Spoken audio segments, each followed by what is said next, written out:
Hi, this is Paula Gloria, and this show is called Farther Down the Rabbit Hole. I'm coming to you today from the Express Studio, and it's been a while since I've been in the Express Studio. Some of you may remember me from my old weekly show. And on my old weekly show, it was Wednesdays at 1 o'clock until 2 o'clock. I used to play provocative information for about a half an hour, information that was bound to rile some people up, maybe the resurrection of Jesus or something, flying into the radar with 9/11. I was never political. Before I met Webster Tarpley, and I met Webster Tarpley because I was hunting down an investment I had made in telecommunications in China. And that's how I first got the first inklings of the fact that there are realities somewhat parallel to the realities that you learn about in the newspapers and the mainstream media. Other topics that were bound to get people sort of riled up were mediumship. I was a big one on promoting the work of Sidney Schwartz, who was working with the great medium Carl Hewitt. And I had an experience of precipitated art when I went to South Carolina, thinking that I knew it all after having been in India, which is sort of the land of the miraculous. And I had spent 4 years there studying how Jesus did the miracles. Well, it seems as though I'm making a big circular return, because now my big interest is in healing. My feeling is that the best political information, the best information that you can get about your society is going to have a beneficial effect on your body, and it's going to have a beneficial effect on the society in which you're part of. And so I'd like to rise to any occasion, any situation that presents itself to me. I'm very curious. After I got a daily show, I didn't have the opportunity to do live call-ins. And I'm going to see if I can start to do that again from the Express Studio. What my hope is that when my show goes off at 12 noon, because now it's 11:30 every day until 12 noon, then at 12 noon I'll park myself here, I'll plan it, I hope the tapes don't glitch, and I'll be able to take the calls from here. I could do it just as well from my own home or anywhere else, but there's something so nice about the energy of the Express Studio. So what I want to do now is carry on with the DVD that I got in the mail the day before yesterday, and it's called Tavistock or Mind Control. And I'm going to go on I'll play a little bit of it, and then I'm going to try to mix it into some models of nature so that we can use the most dire information and navigate a way so that we can, in this very moment, in this very time that seems so challenging and so dismal, use it as an opportunity to bring out our soul power so that we can make our soul contribution. So here we go. What this will be is groups of people in the media who it's felt are behind 9/11, because if 9/11 is not an Al-Qaeda job, it's not an inside job, but if it's a media job, then we have to consider the people behind the media.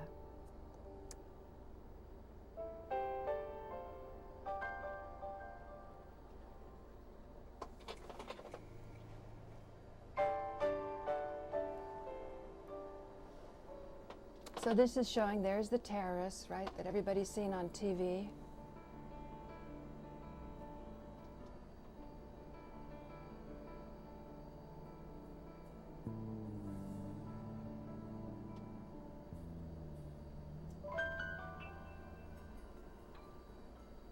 And it says these are the employ of a transnational organization. Kind of scary.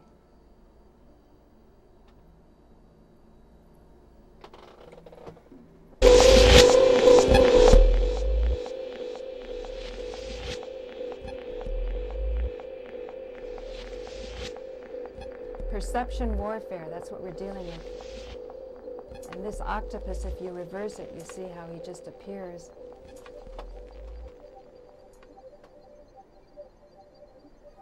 The search for Osama bin Laden There was constant discussion about him hiding out in caves, and I think many times the American people have a perception that it's a little hole dug out of a side of a mountain. Oh, no. This is it. This is a fortress, Yes. a complex, multi-tiered, bedrooms and offices on the top, as you can see, secret exits on the side and on the bottom, cut deep to avoid thermal detection, a ventilation system to allow people to breathe and to carry on. The entrance is large enough to drive trucks and even tanks, even computer systems and telephone systems.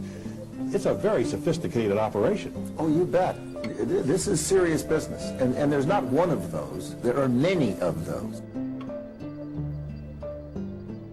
He claimed he met 3 of the 9/11 hijackers in Shreveport a year before the attacks. This morning, local dentist David Graham is dead after the family says he was poisoned more than 2 years ago. At the time, Graham was trying to publish a manuscript about meeting 3 Middle Easterners in Shreveport. He feared they were plotting to bomb Barksdale. Graham wrote that he warned the FBI. Then after 9/11, he saw their pictures among the hijackers. Before Graham was poisoned, he was supposed to testify at a deportation hearing against a Pakistani man, Jamad Khan, who hosted the men Graham believed to be the hijackers. Are you ready for Planet Mancow? You're about to enter a parallel universe. First up, Mancow and the Shack get kicked to the curb. Why did we get kicked off? See the interview that got them thrown off the set of Boston Legal. Here's what really happened. Then, Suddenly I'll believe George W. Bush brought down the World Trade Center. did our government mastermind the attacks of 9/11? You're the expert. Why? Mancow rips into this conspiracy theory. Plus, it's the secret online lingo everyone's using. Now find out what the they're talking about. This weekend, it's a whole new world. Get ready for Planet Mancow. Even bin Laden's displays of strength for the Western media were faked. The fighters in this video had been hired for the day and told to bring their own weapons. For beyond his own small group, bin Laden had no formal organization until the Americans invented one for him.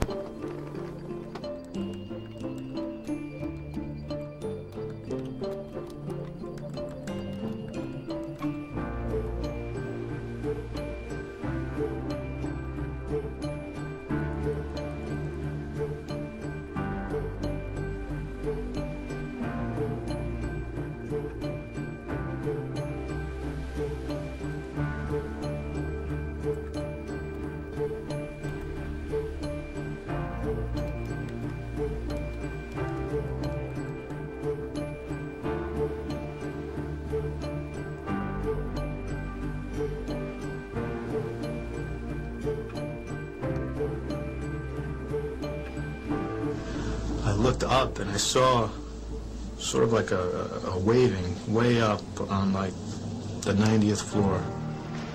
There was a man wearing a suit and he was hanging out of the window and waving his suit jacket frantically, like trying to call for help. He walked out onto the ledge and then behind him was a raging inferno. And after a few seconds, he started to kind of climb down the face of the building. And as he was climbing down, it looked like he had some kind of rope or something. So he was making his way down, and then he lost his grip.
and I bleed, I bleed, I bleed.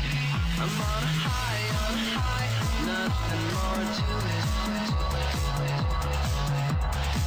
I have the sun, it's a star, why should I refuse it? And there are so many reasons I could give you why I should be down. There's not enough money or time in my love. You're not around, around, around. I'm on a high. We are the sea and the sky. I'm on a high. I'm on a high.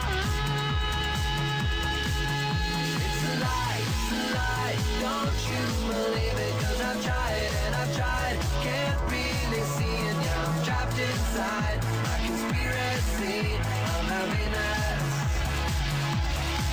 Said I was yours, you were mine, but I didn't really need it. And I lied, wish you hadn't seen it now. I'm trapped inside my conspiracy of happiness. Okay, so here we are back again with me. In the Express studio. This is Paula Gloria, and this is Farther Down the Rabbit Hole. And what that was were the images that were shown to us over and over again. Well, shown to you, actually. It wasn't shown to me because I was in India at the time. And in India, I was studying about the Divine Mother. So the Divine Mother is about the elements, earth, air, fire, and water.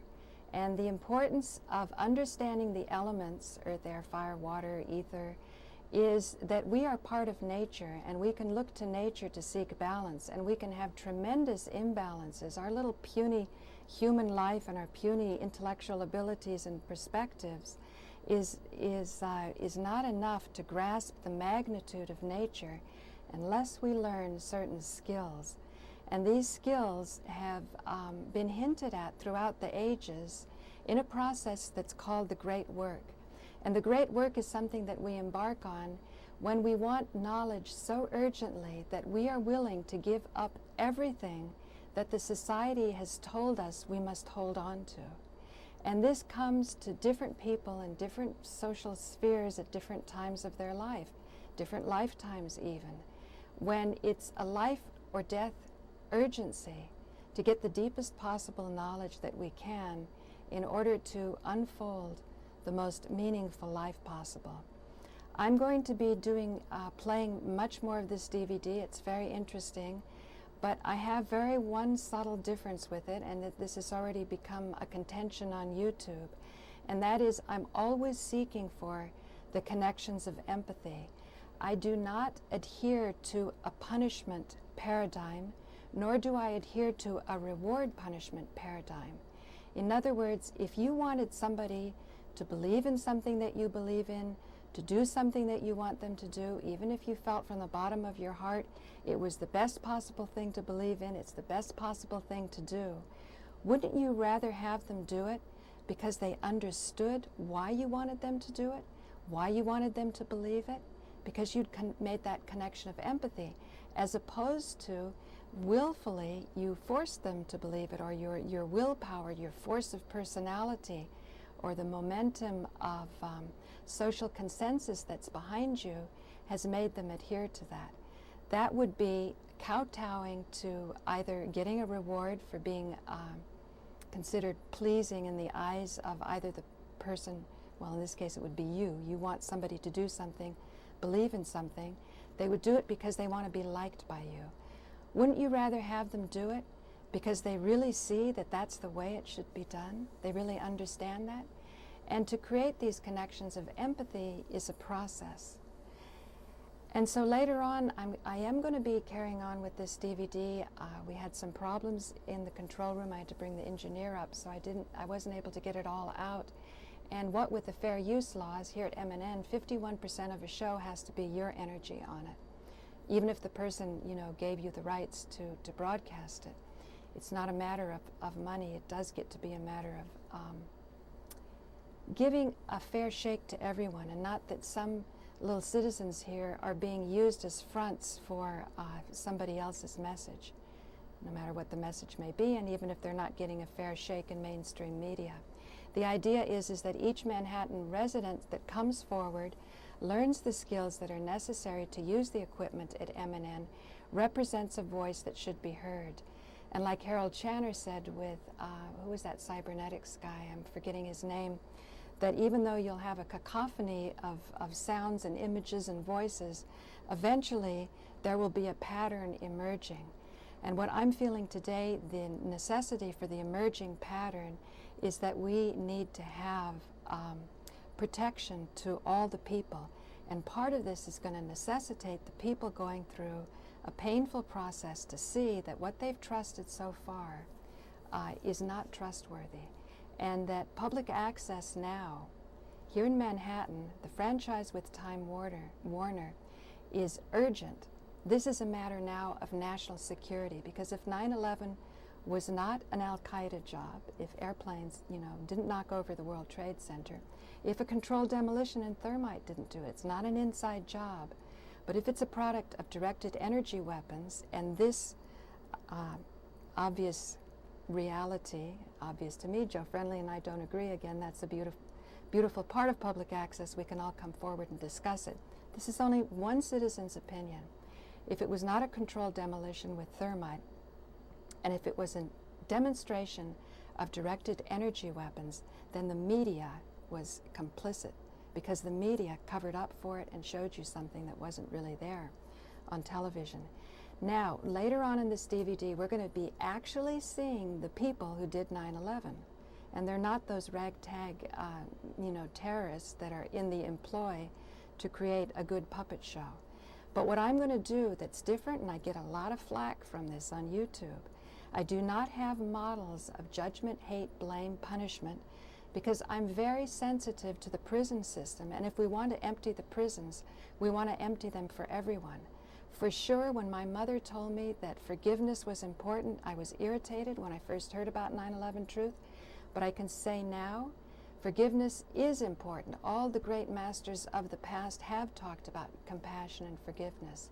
But I want to know exactly who I need to forgive and exactly what I need to forgive. Once that's done, we can start creating some new realities here. Now what I'm going to do is finally roll in something that was sent to me just today on YouTube, and it's a model from nature. So let's take a look at this model from nature and see why I so subscribe to theories of power with instead of power over.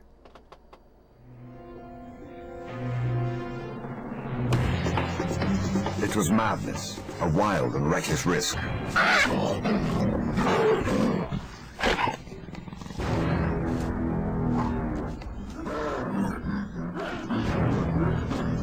But by some miracle of fate, Lacedaemon silenced the baboon before the enormous troop could notice. In that instant, Lacedaemon, the curious cub, made one of her many transformations. She was suddenly a slayer of her most feared enemy.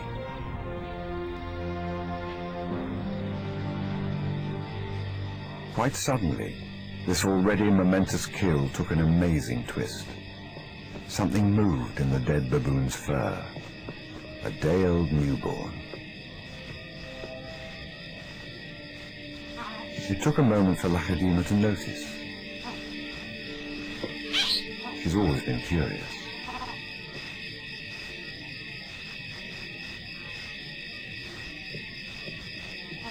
But instead of a swift bite to the neck, Lacedaemon stopped, then lay down with the baboon. She didn't know how to react.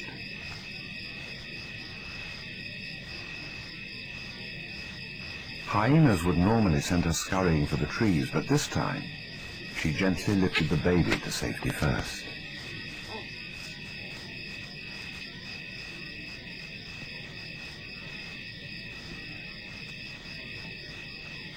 Only then did she return to confront the hyena. It was an aggressive defense, protecting the baby, not defending her kill.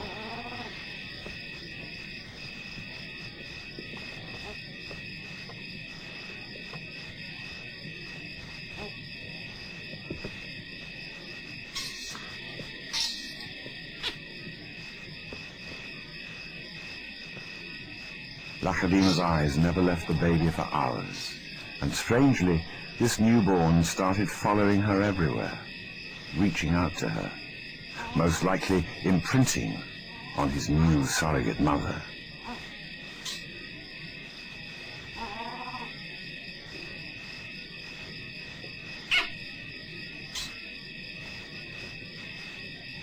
And Lakhadima seemed to be caught up in her own internal conflict. A young leopard at a confusing crossroads of life, torn between being a predator and an inquisitive cub.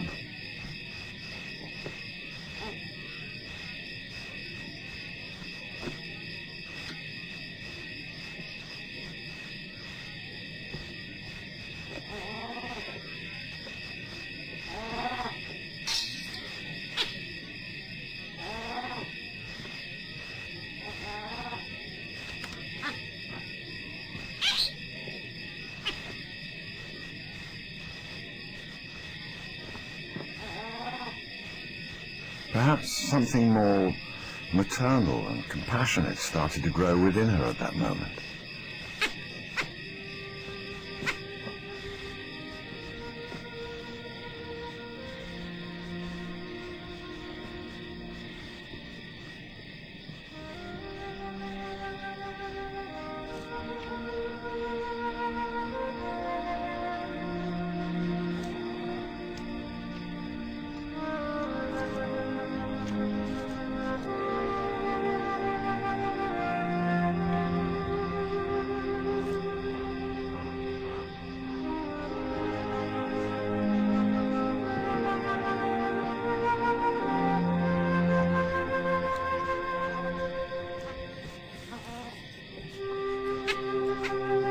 Finally, both settled down to sleep, exhausted by the event, cuddling for hours against the winter chill.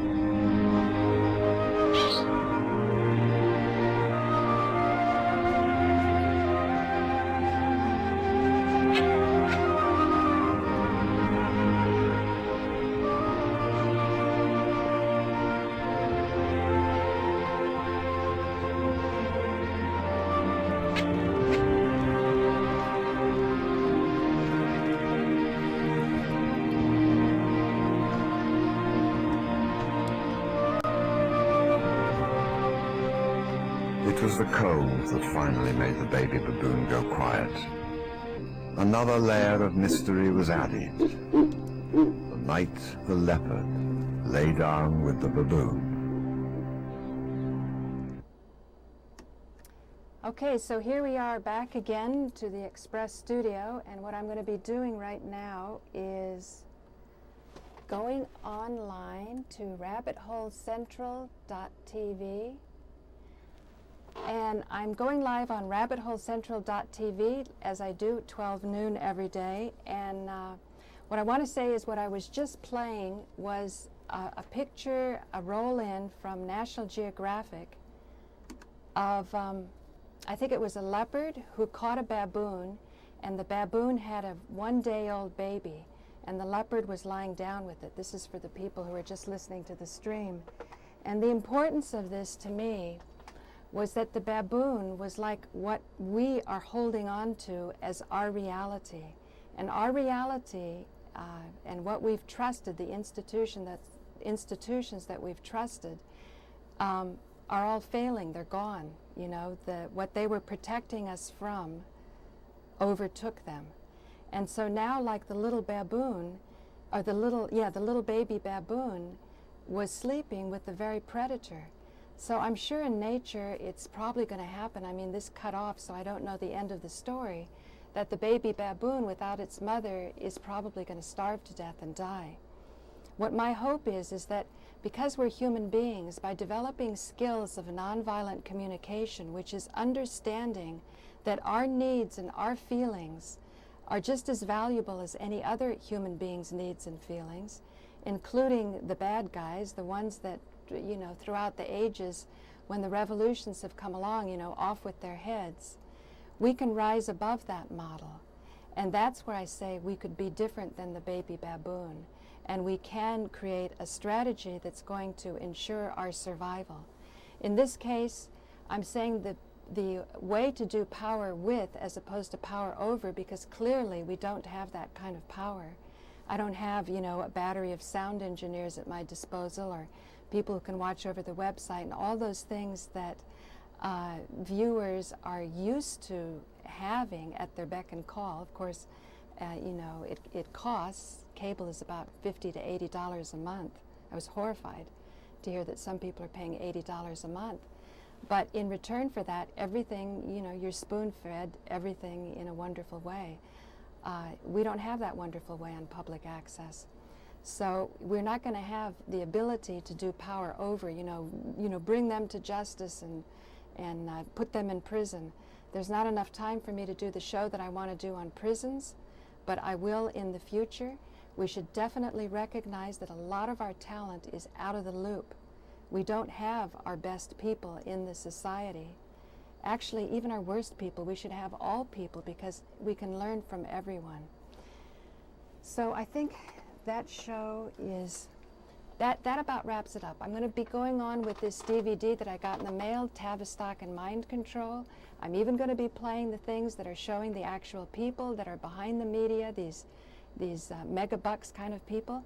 But I'm always going to emphasize creating strategies of empathy so that together we can have a more complete experience. The poor will not be so stressed out over having to pay their rent, and the rich will not say at the end of the day, you know, when they're ready to die, what was it all about? What was the meaning of life?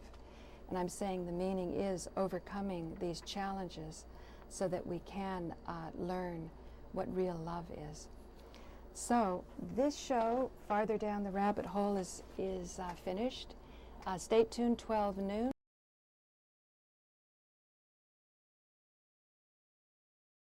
rabbitholecentral.tv.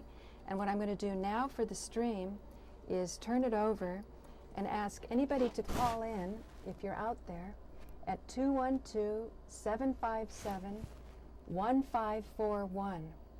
And we might even be getting a call from Truth Sleuth, because he was saying that Wednesdays or Thursdays he likes to set aside for this kind of an event, a media event. But if there's anyone else out there that can hear me and is interested in calling, again, it is here in the Express Studio. It's 212-757-1541. That's 212-757-1541. And you can see here, these things should blink on and off when I get a call, if everything is working. Or maybe nobody's out there in this moment, but I'll get this up anyway. I just did a show. Actually, it's still taping, so I'll probably put the whole thing up on YouTube.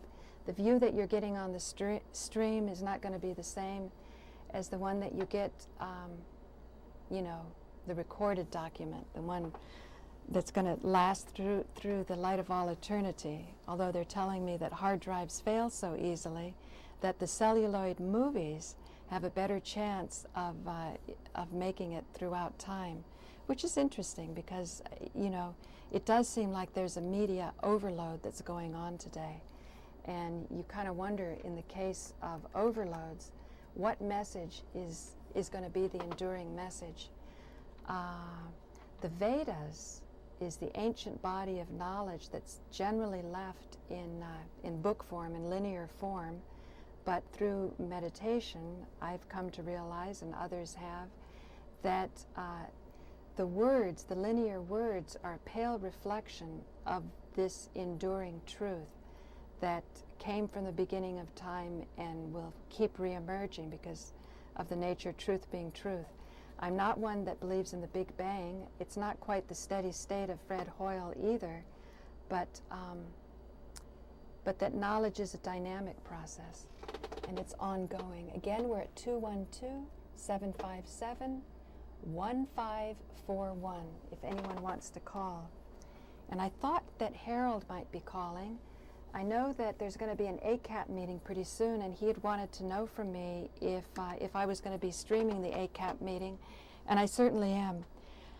I noticed yesterday when I was interviewing George Stoney, he mentioned another kind of organization. It wasn't the Association for Cable Access Producers. It was something else, so I'll be learning about that other organization that he seems to give a lot of credence to. But clearly, we need to pull together with all the grassroots organizations that we have in order to ensure that we make it to speciation. If we're going to be, you know, somewhat machine kind of people, you know, with our computers and so on. George Stoney again was saying he wasn't too sure about the internet when you come into a room full of people and they're all on computers and they're all living in different wavelengths. Granted, they may have very legitimate online communities, but in that particular room, they're not reacting with each other. And I always wonder from the point of view of the elements and of nature, what's going on with the earth element there when the physical bodies are sitting next to each other, but they're not even aware of each other. And so maybe that's what Harold meant by, you know, the knowledge that he's come across through the people that he's interviewed. He likes to pick up his knowledge through interviews and asking people things as opposed to doing a lot of reading. However he's gotten that information, it's very curious to me. What does speciation mean? That when they start to put cell phones conveniently located inside our brain, is that something that's a convenience for us? Or is it something that challenges us to understand something within ourselves that's deeply and uniquely human? I think that's even a little sentimental because, as I always cite, Molly, who started the Society for Prevention of Cruelty to Inanimate Objects, and how Frank Craven said, when you salute the sun salutes you. Consciousness is omnipresent, and so what appears to be inanimate to us does indeed have a nervous system, if we can only perceive it. And the roll-in that I used earlier was the idea of an animal, a leopard who's a predator who killed a baboon, and then the baboon had a little baby, and then it started to bond with the baby. So again, I'm not getting any calls, which makes me think maybe there's something wrong with the telephone system here. I'm at 212-757-1541. And what I'm going to do is see if I can pick this up on the internet here, because maybe I'm only under the illusion that the stream is going out. abutholcentral.tv, and let's see what we've got. If there's a stream, yeah, it's going out. So I don't know why nobody's calling in. I had hoped to get a call from Truth Sleuth because this is Thursday. I'm wondering if the sound isn't working. Let me see here on the sound. Is the sound? Yeah, the sound, it's very soft. Maybe this will be better. Oops. Let's see if I can. Maybe the sound was too soft. I'd heard about overmodulation, and I can see the thermometer is bumping up and down here. So, let's see if I put the Apple up here just to test. Hello, hello, hello. Hello, hello. Yeah, the sound is going out. Well, I guess it's gotta get stood up by your viewers sometime. Again, final call before I log out, 212-757-1541. That's 212-757-1541. I used to get so many calls here at MNN. Where? As Frank Craven would say, where? But anyway, I guess that's it. There's nothing much more to say. Stay posted for me getting more aggressive on my website. I want to organize it so that as I have all of the week's shows on MNN, I'll give a little synopsis about why I put them in that order, because I'm really excited that we can indeed embrace new realities and we can face the most dire information, the most unpleasant information, information that we've not been cultivated to look at, because in the end it will give us a huge, great abundance of energy and enthusiasm and zest for life and self-sufficiency from other dogmas, other teachers, including me, medication, all just as a function of studying nature and understanding ourselves to be part of nature, and understanding that our consciousness and our willpower is something that's very important when a lot is coming at us,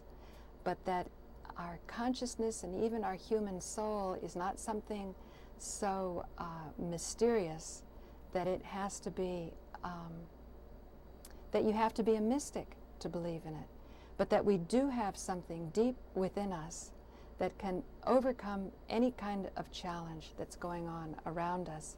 It's just that it takes a certain amount of luck, because you have to call forth the right teacher, but then luck seems to be affected by the quality of the earnest calling forth.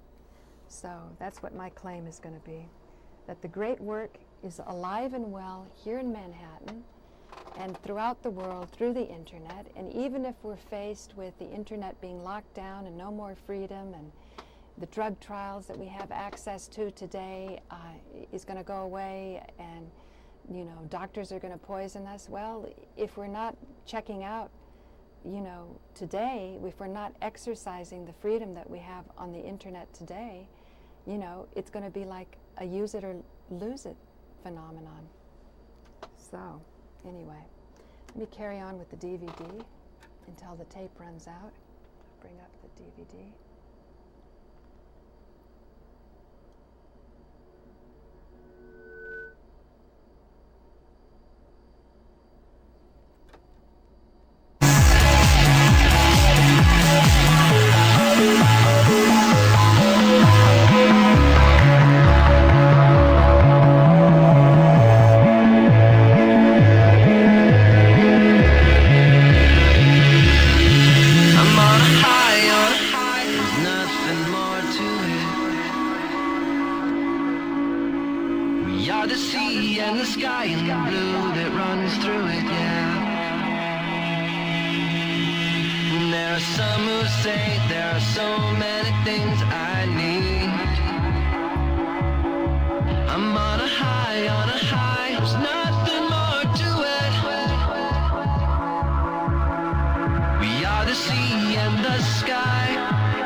Inside my conspiracy of happiness,